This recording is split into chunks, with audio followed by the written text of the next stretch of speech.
축복합니다. 구축행을 외쳐보겠습니다. 나는 구원의 통로입니다. 나는 축복의 통로입니다.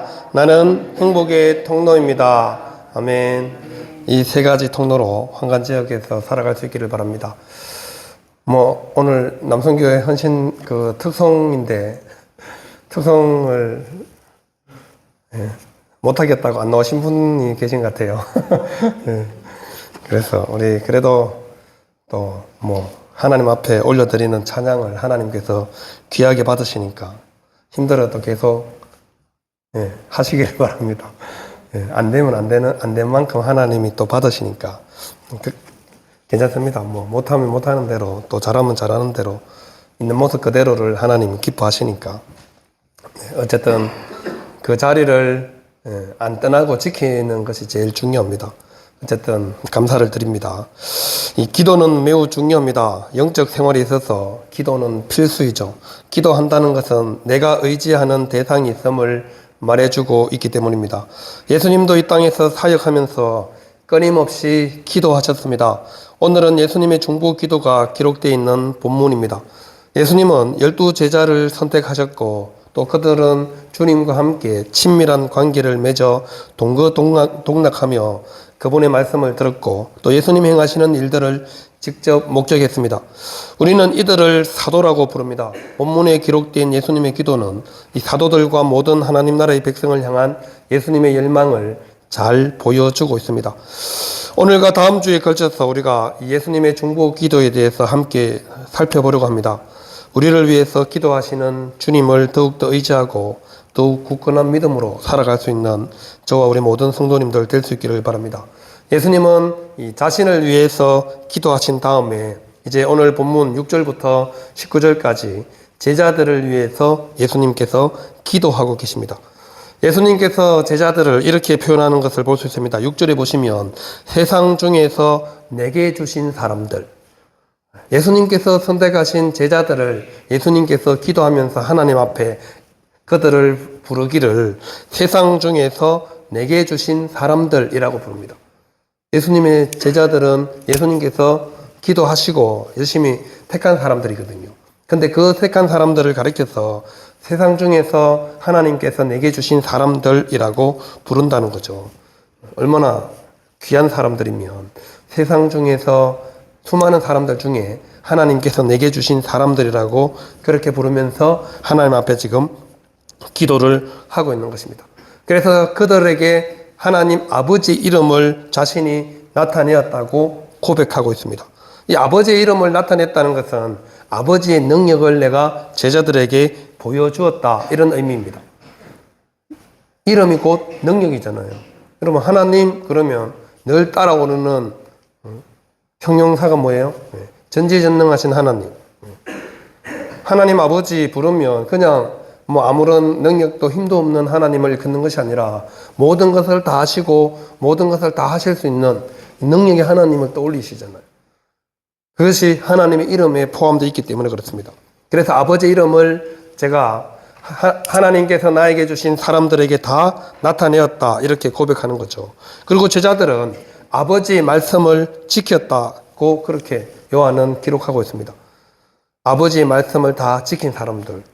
지금은 아직 100% 이해는 하지 못하고 있더라도 점점 하나님의 말씀을 따르고 예수님께서 가르친 대로 행하게 되는 것을 확신하고 지금 기도를 올려드리는 것입니다. 제자들이 예수님이 안 계셔도 나중에 성령의 임재를 경험하고 난 다음부터는 하나님 말씀대로 철저하게 살아가는 그것을 확신하고 예수님께서 기도를 하고 있다는 것입니다. 예수님은 아버지의 말씀을 제자들에게 다 가르쳤습니다. 그래서 8절에 보시면 나는 아버지께서 내게 주신 말씀들을 그들에게 주었사오며 이렇게 말씀하고 있죠. 아버지께서 예수님에게 주신 말씀들을 이제 예수님은 제자들에게 다 주었다 말합니다. 3년 동안 다니면서 하나님 말씀, 하나님 나라의 비밀들을 계속 제자들에게 알려주었습니다. 이것을 받고 내가 아버지께로부터 나온 줄을 참으로 아오며 아버지께서 나를 보내신 줄도 믿었사옵나이다. 제자들이 하나님 말씀을 듣고 예수님은 하나님께로부터 보냄을 받은 자이다, 이것을 알게 되었고 이제 자신을 믿게 되었다. 이렇게까지 고백하고 있는 것입니다. 하나님 앞에 제자들을 위해서 기도하면서 이 제자들이 얼마나 귀한 존재인지를 하나님 앞에 지금 고백하고 있는 내용이죠. 세상 사람들 중에 하나님께서 내게 주신 사람들, 이 사람들이 하나님께서 내게 주신 말씀을 다 듣고 내가 누구인지를 정확하게 알고 있고 또 믿고 있다. 이렇게 지금 고백하고 있는 것입니다. 하나님의 말씀을 듣고 그 말씀을 믿고 이제 예수님이 어떤 분인지도 알고 있는 제자들, 그들을 위해서 예수님이 지금 기도하고 있는 것이죠. 9절에도 보시면 내가 그들을 위하여 비옵나니 내가 비옵는 것은 세상을 위함이 아니요 내게 주신 자들을 위함이니이다. 그들은 아버지의 것이로소이다. 내게 주신 자들, 제자들이죠. 예수님께서 지금 기도하는 것은 세상을 위함이 아니다. 딱 잘라서 말합니다. 세상은 뭘 가리켜요? 하나님을 대적하는 사람들, 그리고 하나님께 속하지 않은 자들입니다. 그들을 위해서 하나님은 지금 기도하는 게 아니라고 말씀하고 있죠. 아버지께서 내게 주신 자들, 제자들이잖아요. 그들을 위해서 지금 기도하고 있다 말씀하는 것입니다. 그들은 누구의 것이에요? 아버지의 것이라고 말씀합니다. 아버지의 것이었고 아버지의 소유였는데 세상에서 나에게 주신 그들을 위해서 지금 하나님 아버지께서 확실하게 이들을 도와달라 요청하는 것이죠. 원래 아버지의 것이었으니까 아버지가 도와주셔야 됩니다. 이 기도를 지금 올려드리고 있는 거죠. 11절에도 보시면 하반절에 거룩하신 아버지여 내게 주신 아버지의 이름으로 그들을 보존하사 우리와 같이 그들도 하나가 되게 하옵소서 말씀하고 있습니다. 예수님께서 구체적으로 이들을 위해서 기도하는 첫 번째 이유가 뭐라고요? 그들을 보존해 달라는 기도입니다. 보호해 주시고 지켜달라는 말씀이죠. 그들을 보존해 달라. 아버지의 이름으로 그들을 보존하사 우리와 같이 그들도 하나가 되게 하옵소서. 주님은 제자들을 떠나시지만 그들은 성령님과 함께 세상 속에서 힘든 싸움을 싸우며 살아야 합니다. 주님이 그들과 함께 계셨을 때처럼 여전히 하나님 은혜 가운데서 살아야 합니다. 이들은 아버지의 이름, 즉 하나님의 백성으로 인친 자들이죠. 그들은 세상에 살지만 세상과 구별되어 살아야 할 거룩한 백성입니다. 그들이 죄악에 물들거나 사탄의 유혹에 빠지지 않으려면 하나님의 절대적인 보호와 능력이 필요하다는 것이죠. 그래서 하나님께서 그들을 보존해 주십시오. 이렇게 예수님께서 기도하고 있는 것입니다. 요한일서 2장 1절에 보면 나의 자녀들아 내가 이것을 너희에게 쓰면 너희로 죄를 범하지 않게 하려 함이라. 만일 누가 죄를 범하여도 아버지 앞에서 우리에게 대언자가 있으니 곧 의로우신 예수 그리스도시라 말씀하고 있습니다. 죄를 범하여도 걱정하지 말라는 거죠. 우리에게 대언자가 있습니다. 대신 대변해 주실 분, 그분이 바로 의로우신 예수 그리스도시다. 그 예수님께서 지금 제자들을 위해서 하나님 앞에 간절히 기도하고 있다는 거죠. 그냥 피조물인 우리가 기도해도 하나님께서 들어주시잖아요. 그런데 이위 성자 되시는 하나님, 그리고 가장 아끼는 독생자 예수님이 지금 친아버지 되시는 하나님께 기도를 하고 있다는 거죠. 하나님께서 세상에 내게 주신 자들, 원래 아버지 것이었는데 3년 동안 나에게 잠시 맡기신 이들, 이제 내가 십자가에 죽고 나서 부활하고 나서 떠나면 이들은 그냥 세상에 남을 텐데 이들을 위해서 하나님께서 가장 강력하게 보존해 두십시오. 그 기도를 하고 있는 것입니다. 15절에도 나와 있죠. 이들을 위해서 기도하는 이유를 이렇게 밝힙니다. 다만 악에 빠지지 않게 보존하시기를 위함입니다. 계속해서 보존하기 위하여서 하나님께서 기도한다 말씀하고 있는 것입니다. 예수님께서 세상에서 믿음의 사람으로 살아가는 제자들이 어려움을 당해도 낙심하지 않고 끝까지 믿음의 길을 걸어갈 수 있도록 하기 위해서 이들을 위해 강력하게 기도하고 있는 것이죠. 하나님 아버지께서 사랑하는 제자들을 보존해 주시기를, 그리고 악에 빠지지 않게 되기를 간절히 기도하고 있는 것입니다. 하나님과의 친밀한 관계 속에 있는 예수님께서 마지막 이제 십자가를 눈앞에 두고 제자들을 위해 사는 강력한 기도이자 간절한 기도를 올려드리고 있는 것입니다. 이런 예수님의 중보 기도 때문에 하나님의 백성은 넘어져도 오뚜기처럼 다시 일어날 수 있는 것입니다. 하나님께서 우리를 세상에서 보존해 주시는 궁극적인 이유를 예수님께서 밝히고 있죠. 하나님과 예수님이 하나인 것처럼 예수님의 제자들도 또 예수님을 믿고 살아가는 모든 그리스도인들도 하나가 되게 하는 것, 이것이 궁극적으로 이 땅에서 보존시키는 이유입니다. 이 땅에서 그리스도인들이 연합하고 일치해서 하나님의 뜻과 목적을 이루어야 하기 때문입니다. 우리를 단순히 보존하는 것이 목적이 아니라 하나가 되게 하는 것이 목적이라는 것이죠. 이 목적을 이루어서 이 땅에서 하나님의 뜻을 계속 이루어 나가기 위해서입니다. 하나님의 뜻을 온전히 이루기 위해서 한마음 한뜻으로 하나님 나라를 확장하는 일에 우리가 하나가 되어야 한다는 것이죠. 그래서 하나님께 제자들을 보존해 주시고 성부, 성자, 성령 하나님이 하나인 것처럼 이들도 하나가 되게 해주십시오. 기도하고 있는 것입니다. 두 번째는 기쁨이 충만하게 해달라고 기도하고 있습니다. 13절에 보시면 지금 내가 아버지께로 가오니 내가 세상에서 이 말을 하옵는 것은 그들로 내 기쁨을 그들 안에 충만히 가지게 하려 함이니이다. 요한복음 15장 11절에서도 예수님께서 설교하면서도 말씀하셨죠. 내가 이것을 너에게 이름은 보혜사 성령님을 보내주시겠다 약속하시면서 예수님께서 제자들에게 하신 말씀이죠. 내가 이것을 너에게 이름은 내 기쁨이 너희 안에 있어 너희 기쁨을 충만하게 하렵니다. 똑같은 내용을 기도하면서 또 언급을 하는 이유가 뭐겠어요? 예수님을 믿음으로 인하여서 오는 기쁨, 그 기쁨이 제자들 안에 충만히 가지게 하려 합니다. 기쁨이 충만해야 예수님을 의지하고 예수님을 믿고 힘들고 어려운 세상 속에서 믿음으로 계속 나아갈 수 있습니다. 여러분, 마음에 기쁨이 충만한 사람에게 돌 던져봐요. 화 안 내요. 그냥 웃고 넘겨요. 웬만한 일에 그냥 짜증내지 않고 지나가요. 왜? 그 사람 마음이 기쁨이 충만하기 때문에 웬만한 일에 화자를 내지 않고 웬만한 일에 짜증내지 않고 웬만하면 다 넘어가 줍니다. 불만이 가득한 사람에게 조금만 시비 걸어 보세요. 어떻게 될까요? 욕을 바가지로 얻어먹게 돼요. 크게 잘못하지 않아도 큰 잘못이 아님에도 불구하고 막 많은 욕을 얻어먹고 오히려 몇 배로 보복을 당하게 되죠. 그 사람의 마음의 상태가 지금 밑바닥이기 때문에 그렇습니다. 그래서 주님께서 제자들에게 기쁨이 충만하게 그들이 가지게 하도록 하기 위해서 계속 이 기쁨을 강조하고 있습니다. 이 기쁨은 예수님을 믿음으로 찾아오는 기쁨, 또 예수님의 말씀을 통하여서 주어지는 기쁨이기 때문에 계속해서 그 충만을 유지할 수 있습니다. 휴대폰이 갑자기 안 될 때는 여러 가지 원인이 있는데 원인이 모를 때도 있죠.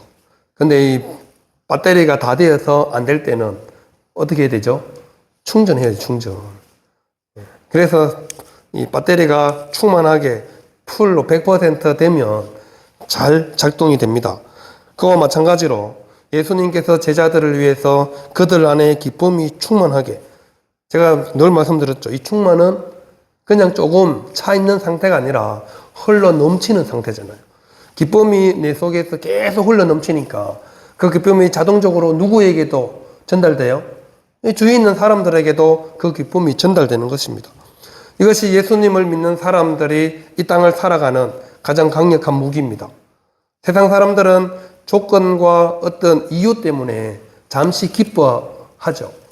근데 그 조건과 이유가 사라지면 기쁨은 온데간데 없이 사라지고 계속 불평, 불망, 원망으로 충만해서 살아가잖아요. 돈이 많은 사람은 돈이 많은데도 불구하고 계속 불만이에요. 뭐가 불만인지 모르겠어. 돈도 많은데 계속 불만이야. 권력 있는 사람, 권력이 많은데도 높은 자리에 있는데도 더 높이 올라가려고 계속 불만이에요. 불만족스러워해요. 전혀 행복해야 될 사람들이 행복해하지 않는 모습, 기쁘게 살아가야 되는데 기뻐하지 않는 모습을 우리는 자주 보잖아요. 근데 예수님을 믿고 살아가는 사람들은 예수님께서 주시는 기쁨이 있단 말이죠. 영생의 기쁨, 부활의 기쁨, 영원한 생명의 기쁨.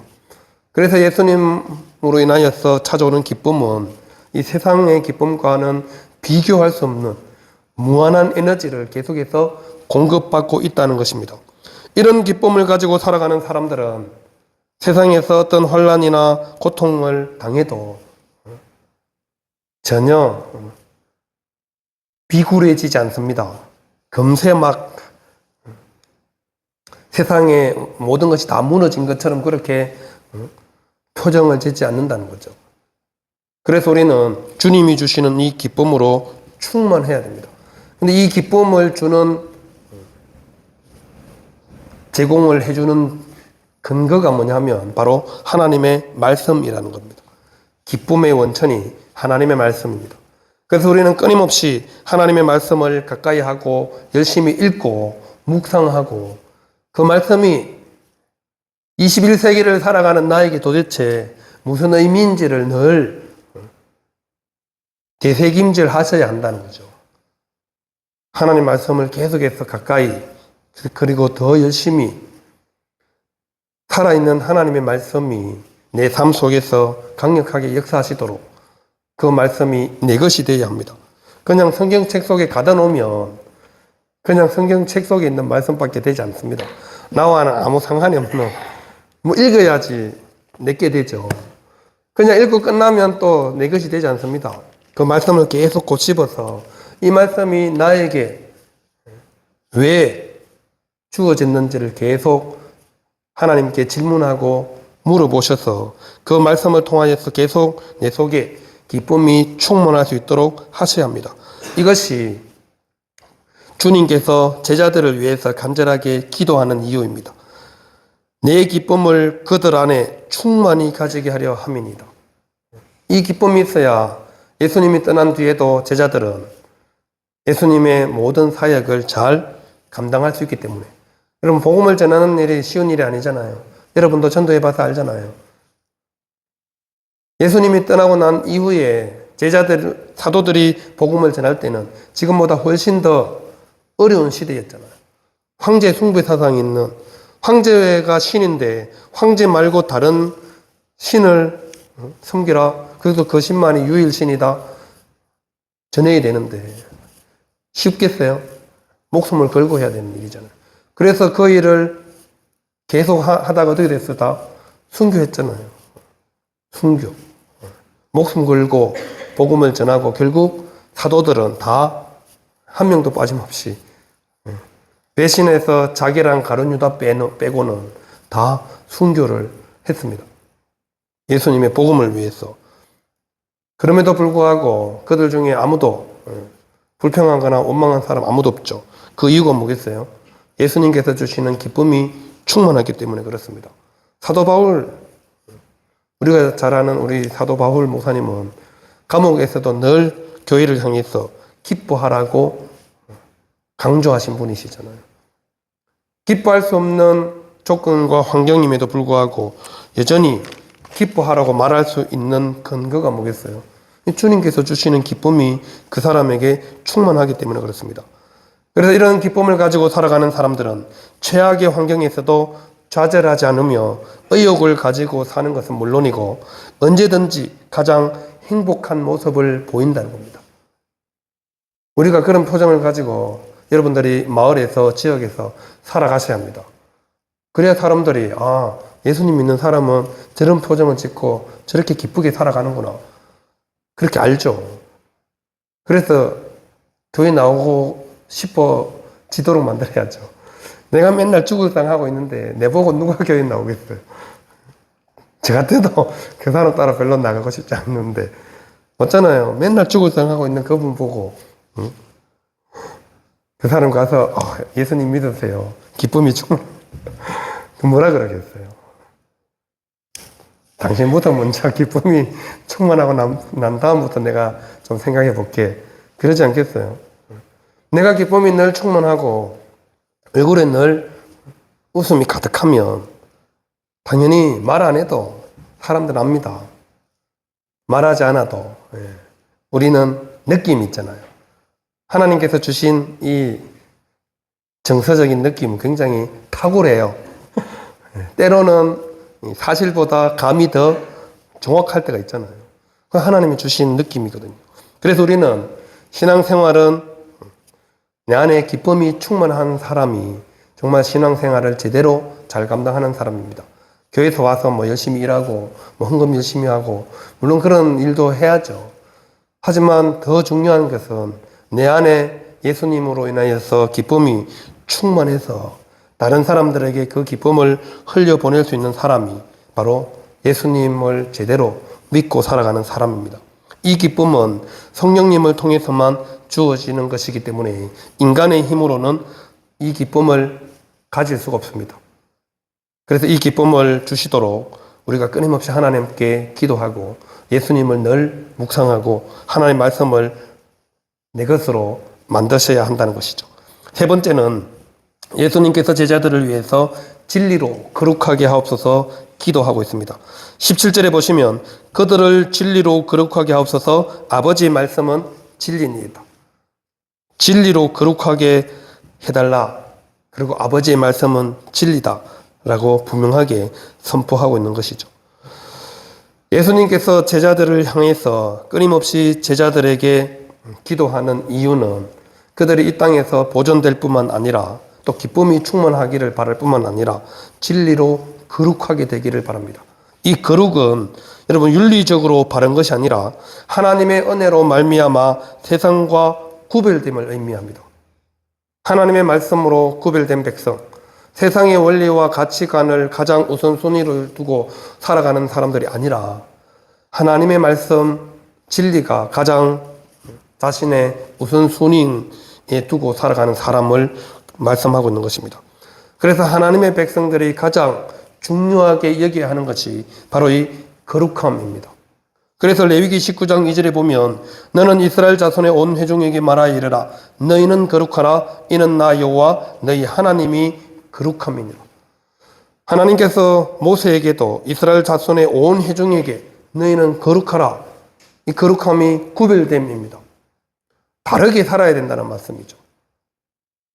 우리가 추구하는 가치, 우리가 가장 귀하게 여기는 것들, 그것이 세상이 바라보는 것들과 완전히 다르다는 것이죠. 그것이 우리의 거룩함입니다. 구별됨이죠. 하나님께서 세상 가운데서 우리를 구별하여서 선택하셨기 때문에 그렇습니다. 그래서 교회라는 공동체로 모여서 매 주일마다 이렇게 여러분들이 모여서 내 시간을 내어서 하나님께 예배를 드리는 것이죠. 주일날 열심히 일할 수도 있고 놀러 갈 수도 있지만 집에서 또 늦잠 잘 수도 있지만 일찍 나오셔서 여러분들이 하나님 앞에 예배 드리는 이유, 세상 사람들과 다르게 살아가기 때문에 그렇습니다. 구별된 백성이기 때문에 그렇다는 것이죠. 그래서 하나님의 말씀, 진리로 이들을 거룩하게, 진리만이 우리를 거룩하게 할 수 있기 때문에 그렇습니다. 18절에 보시면 아버지께서 나를 세상에 보내신 것 같이 나도 그들을 세상에 보내었고, 예수님께서 아버지의 보냄을 받아 세상에 왔죠. 근데 이제 예수님은 제자들을 세상으로 파송합니다. 파송하면서 그냥 보내면 안 되잖아요. 거룩한 백성으로 보내는 것입니다. 구별된 백성으로. 그래서 이들을 진리로 거룩하게 해달라고 기도하고 있는 것입니다. 내가 아버지께로부터 보냄을 받아 이 세상에 온 것처럼 나도 이제 제자들을 파송해서 세상에 보내는데 이들을 진리로 거룩하게 해주셔야 됩니다. 말씀하고 있는 것이죠. 그래서 거룩한 백성들을 통해서 세상이 변화될 것이기 때문이죠. 예수님은 자신이 화목제물로 오셔서 제자들을 그리고 모든 믿는 사람들을 거룩하게 하셨습니다. 예수님께서 이 세상에 오신 이유와 목적이죠. 하나님께서 아들을 세상에 보내신 이유입니다.